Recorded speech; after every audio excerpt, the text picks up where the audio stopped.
How to add income in Goodbudget app. Today, let's dive into how to add your income in the Goodbudget app. This process is simple and crucial for managing your finances effectively. First things first, let's open the Goodbudget app. You can see it over here. Tap on it. And what you have to do is simply tap on the three dots in top right corner. It's over here. Tap on it.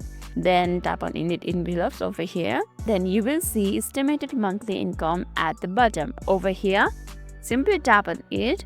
There you will see an option for add a income. Simply tap on add a income, and here you can add the income that you had. For example, I just earned 1,000 rupees from a voluntary, so tap on it, and you can also choose will you earn this monthly, weekly, twice a month, or every 2 weeks. I'll be doing it for a weekly, so let's tap on weekly and simply tap on save.